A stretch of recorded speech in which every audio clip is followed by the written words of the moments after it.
Halo bos, welcome back to my YouTube channel Zakaria Sidik. Oke teman-teman, di video kali ini aku mau sedikit sharing-sharing tentang pengalaman aku magang di pertanian Jepang.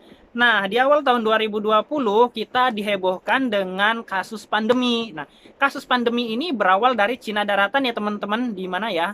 Nah, aku lupa nama tempatnya tapi berasal dari Cina Daratan ya.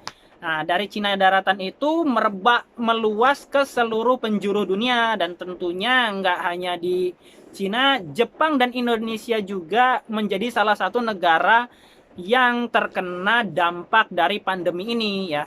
Tapi dengan adanya pandemi COVID-19 ini sedikit bahagia ya. Karena sekarang aku kan lagi tinggal di Jepang dan pemerintah Jepang itu memberikan bantuan sosial kepada seluruh rakyat Jepang dan warga negara asing yang sudah terdaftar menjadi sebagai warga negara sementara ya, yang pastinya kita legal di sini, dan itu kita diberikan bantuan sosial sebesar 10 mang yen atau 100.000 yen Jepang. Dan uang 100.000 yen Jepang ini kalau dirupiahkan dalam bentuk rupiah dengan kurs sekarang sekitar 138 rupiah per yen itu sama dengan 13.800.000 rupiah. Dana bantuan ini diberikan langsung oleh pemerintah Jepang kepada seluruh masyarakat Jepang dan warga negara asing yang menetap di sini ya. Tentunya yang sudah disahkan itu untuk memicu perekonomian Jepang, karena dengan adanya COVID-19 ini seluruh perekonomian di berbagai macam negara itu belangsak ya teman-teman. Nggak cuma hanya di negara asalnya China, di Jepang dan Indonesia juga terkena dampak ekonominya. Nggak hanya dampak negaranya, kita juga sebagai perorangan juga ya pendapatan kita terganggu ya dengan adanya COVID-19 ini. Karena kayak PHK juga banyak ya, kayak di Indonesia aku mendengar berita cerita juga ya, itu banyak banget PHK, terus sangat kesulitan sekali untuk di bidang ekonomi. Tapi alhamdulillahnya teman-teman, untuk kami-kami ini yang magang ke Jepang dan seluruh warga negara Jepang mendapatkan bantuan sebesar 10 mang yen. Nah, edan banget ya. Memang sih di awal tahun waktu itu setelah merebaknya COVID-19 ini ada informasi beredar bahwa pemerintah Jepang akan memberikan bantuan kepada seluruh masyarakat Jepang. Kami ini nggak mengira bahwa kami sebagai orang asing akan mendapatkan bantuan juga nih teman-teman. Tapi yang nggak disangka-sangka ternyata kami mendapatkannya juga nih teman-teman. Alhamdulillah banget lah pokoknya ya. Nah, kami ini sebagai tenaga kerja asing ya, Kensuse ya, pemagang yang di bidang pertanian sih sedikit masih rada aman lah ya. Tapi kalau yang di bidang seperti kayak kaisa, restoran, perhotelan, terus beberapa bidang lainnya itu kemarin pada saat awal mula musim pandemi datang itu sangat terpukul sekali teman-teman. Karena mereka, teman-teman yang bekerja di bidang-bidang tersebut itu ada kebijakan pemotongan jam kerja teman-teman. Ada juga yang diliburkan total ya, hampir 1 bulan itu ya. Jadi sangat-sangat berimbas banget ya kepada kita dan kebutuhan finansial kita nih. Jadi kayak pendapatan kita tentunya menurun ya, menurun drastis dari yang biasanya misalnya kerja dalam satu hari kerjanya dalam satu hari kerjanya 8 jam, dipotong menjadi 1 minggu hanya kerja misalnya 24 jam. Misalnya seperti itu teman-teman. Itu banyak banget ya kasus teman-teman aku juga, ada yang di restoran gitu ya, kena potongan jam kerja gitu. Jadi pendapatannya turun drastis. Sementara pajaknya itu teman-teman terus ngalir gitu. Terus ditagih pajaknya, kayak pajak penduduk ini dan itu masih ditagih, belum lagi gas, air, listrik. Nah, dengan itu pemerintah Jepang memberikan stimulus kepada seluruh elemen masyarakat yang ada di Jepang dengan memberikan 10 mang ini teman-teman. Alhamdulillah banget ya.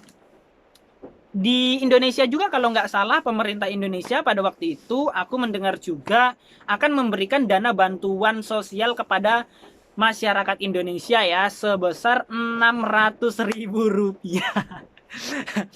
Aduh, hai. Rp600.000 ya teman-teman. Itu sebenarnya kalau di Indonesia itu udah lumayan. Hanya saja ini nih masalahnya nih, pembagiannya itu yang nggak ngerti ya, dalam tanda kutip ya, kok nggak bisa merata gitu ya. Kalau di Jepang ini ya teman-teman, menurut saya yang sangat mendukung banget itu adalah selain pemerintahnya bijak ya, masyarakatnya juga jujur teman-teman. Kalau di Indonesia kan udah pemerintahnya borokokok. Kadang-kadang juga masyarakatnya ya, nggak semuanya, tapi terkadang ada juga nih oknum-oknum yang nakal. Ya misalnya di beberapa pejabat ada dana bantuan sosial kayak gini ya masuk kocek gitu kan. Atau di kalangan yang lebih bawah lagi itu misalnya ada bantuan dana sosial, mereka melakukan manipulasi data teman-teman. Itu yang sangat disayangkan ya di tempat kita. Nah, kalau di Jepang ini dalam pembagiannya alhamdulillah ya lancar, kita dapat, dan mereka itu melakukan, pemerintah itu melakukan kerjasama dengan pihak apa ya, pemerintah daerah dan pos ya, kantor pos. Jadi kita itu mendapatkan 2 surat seperti ini teman-teman. Selain daripada ini nih, ini kayak kupon ya, kayak kupon hadiah ya kalau ditengok-tengok ya, kayak kupon hadiah kan, surprise gitu kan. Nah, kita mendapatkan 2 surat ini teman-teman. Nah, ini atas nama saya. Nih, atas nama saya juga ya yang ini. Nah, yang pertama itu aku mendapatkan surat yang ini teman-teman. Ini suratnya sedikit lebih tebal ya daripada yang satunya. Suratnya ini isinya apa aja? Yaudah kita lihat ya teman-teman. Udah kita buka. Ini di surat ini ada nama saya, ada nama saya, ada nama aku. Aku apa saya ya? Lebih halusnya saya ya. Ada nama saya, terus di sini ada berbagai macam jenis keterangan dengan tulisan cacing yang ribet ya teman-teman. Ya, ini ada nama saya, terus di bawahnya ini ada keterangan-keterangan gitu ya. Nah, setelah itu, setelah surat yang ini ada satunya lagi. Ini diberi 2 lembar ya teman-teman. Yang satunya ini adalah panduannya teman-teman, panduan untuk apa namanya, mencairkan dana bantuan ini tadi. Nah, bisa kita lihat ini kayak ada jalur-jalur caranya ya. Aku juga nggak terlalu paham sih ini. Terus di sini juga nih misalnya harus menggunakan kartu penduduk yang kita punya ya, yang sah. Kemudian menggunakan nomor rekening yang masih aktif ya, yang kita gunakan di sini. Kebetulan kemarin kalau saya itu kan pakai kartu debit Japan Post ya. Selain Japan Post itu, selain dia apa namanya hanya ngirim-ngirim barang, surat, dia juga punya Yubing ya, punya bank gitu. Jadi seperti itu, kemarin kita melakukan pencairan dananya, pengajuannya ini dibantu oleh tenaga penyalur kita yang ada di Jepang. Jadi saya ucapkan terima kasih banyak kepada Rise Neo Corporate ya, yang udah membantu kita untuk memberangkatkan ke Jepang sekaligus merawat dan mengurus kita tentang persoalan yang ada di Jepang, seperti melakukan pengajuan untuk pencairan dana bantuan COVID-19 ini ya, sebesar 100.000 yen. Gila, alhamdulillah ya. Lumayan kan untuk makan selama 3 bulan cukup. Nah, setelah kita melakukan pengajuan ya, surat yang pertama ini, kemudian beberapa minggu kemudian, berapa minggu apa bulan ya waktu itu ya, sedikit lupa sih, itu datang surat keduanya teman-teman. Nah, ini surat keduanya. Nah, surat keduanya ini memberitahukan bahwa dana yang diajukan ya, pengajuan kita itu sudah diproses dan sudah dikirim dananya teman-teman. Nah, ini bisa kita lihat ya, 100.000 yen Japan ya, sebesar 13 juta rupiahan gratis. Nah, ini karena udah datang surat ini ya, bahwa udah ditransfer, waktu itu aku langsung ngecek nih, dan aku buka, alhamdulillah ternyata udah masuk beneran gitu kan. Jadi girang lah ya, alhamdulillah, senang banget. Informasi yang kita tahu di internet, kayak di berita juga, ternyata nggak hoax gitu ya. Nggak kayak di Indonesia, kebanyakan hoaxnya. Rakyat kecil cuma menelan hoax ya. Yang pinter-pinter memanipulasi data gitu kan, masa kekocek sendiri. Aduh, sayang sekali ya. Di Jepang itu tingkat kejujurannya lumayan tinggi ya teman-teman. Kalau di kita ya teman-teman tahu sendiri lah ya. bagaimana tingkat kejujuran di sana. Kalau kayak di sini nih ya, misalnya kita ketinggalan dompet nih di swalayan besar gitu kayak di mall apa itu bisa datang sendiri teman-teman. Bukan datang sendiri sih, maksudnya dikembalikan oleh orang walaupun kita jauh ya. Misalnya di dalam itu ada KTP, itu nggak ada yang hilang teman-teman, kecuali nih ya, kecuali orang asing yang nemuin nih, banyak yang hilang. Apalagi kalau kayak orang salah susah ngomong nanti dibilangin jelekin negara sendiri pula kan, kayak gitu teman-teman. Kalau di Indonesia kemarin yang 600.000 itu bantuan itu kabarnya diseleksi ya. Ada kalangan yang mendapatkannya, ada yang enggak. Tapi faktanya teman-teman tahu sendiri jawabannya gimana keadaannya. Nah, enaknya kalau kita di Jepang itu ya sebagai tenaga kerja asing atau kensuse kayak gini ya teman-teman, salah satu jaminannya kita diberikan jaminan sosial seperti yang kita dapatkan ini teman-teman. Ya lumayan ya dengan adanya pandemi ini. Kalau nggak ada pandemi aku nggak dapat ini teman-teman. Jadi kayak gitu teman-teman. Oh ya, waktu itu beredar rumor bahwa yang mendapatkan bantuan ini adalah kalau untuk orang asing yang sudah menetap di Jepang sebelum bulan 4 waktu itu. Tanggal berapa ya waktu itu. Nah, jadi ada kayak apa namanya, udah ketentuannya kayak gitu teman-teman.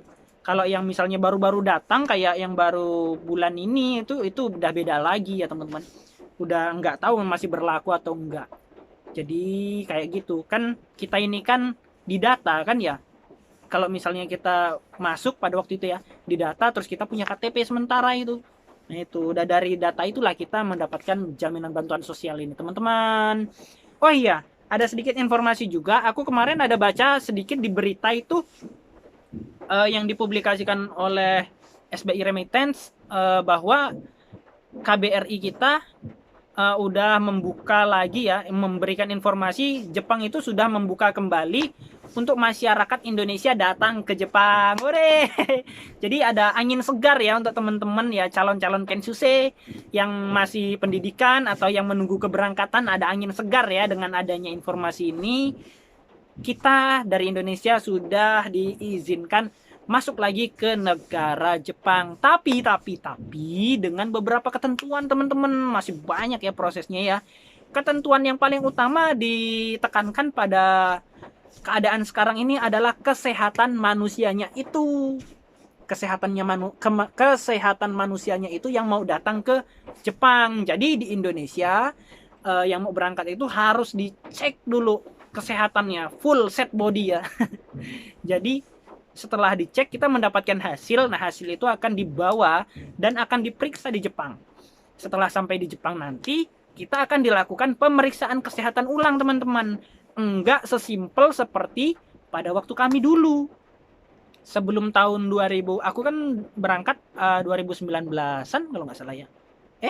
2000, sekitar segitulah, aku lupa berangkat tahun berapa. Pada waktu itu simple banget ya, udah medical check up, asalkan beberapa jenis penyakit yang dalam tanda kutip itu kita lolos ya, jadi kita lancar aja. Nah kalau untuk sekarang saya rasa teman-teman harus lebih menjaga kesehatan, karena kesehatan itu salah satu faktor yang paling penting untuk kita mencari rezeki ya teman-teman. Apalagi ke Jepang dengan kondisi keadaan seperti ini. Nah, ini untuk teman-teman yang masih belajar ataupun teman-teman yang belum mendaftar untuk berangkat ke Jepang tapi punya impian dan keinginan untuk magang di pertanian Jepang ataupun di sektor lainnya, banyak-banyak olahraga ya supaya jiwa kita ini sehat, terus jangan lupa semangat. Nah, kayak gitu, kalian harus semangat. Mudah-mudahan harapan kalian bisa terwujud seperti kami ya nggak gitu juga sih, intinya ya kalian semangat aja ya. Kami ini pun sebentar lagi dieliminasi ya, dipulangkan ya. Insya Allah aku pulang sekitar 2021 ya, kalau nggak pertengahan mungkin akhir, karena ini sekarang aku udah masuk tahun ketiga. Jadi sebentar lagi selesai kontrak kerjanya hampir selesai.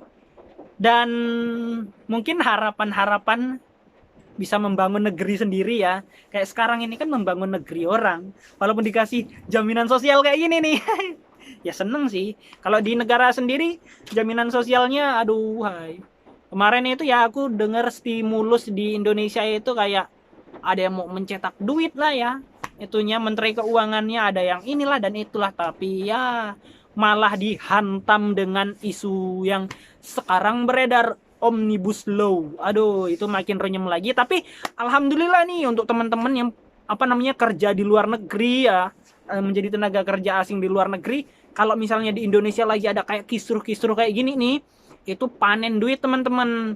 Jadi barang kayak gini nih sebenarnya ditunggangin ya, barang-barang kayak gitu tuh banyak penunggangnya ya. Kalau kayak kami sih, kami menunggangi uang kami aja itu pada saat lagi ada kisruh kirim ke Indonesia, karena pada saat kisruh itu biasanya rupiah melemah dan mata uang negara yang kita pakai ya kayak ini mata uang Jepang itu menaik gitu teman-teman. Jadi ya plus minus lah ya.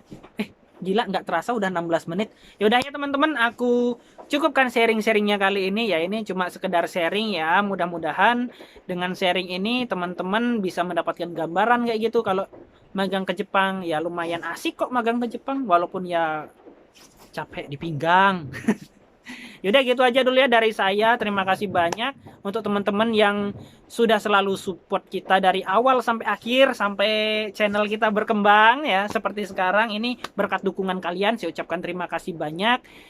Yang terakhir, bila taufik wal hidayah. Assalamualaikum warahmatullahi wabarakatuh.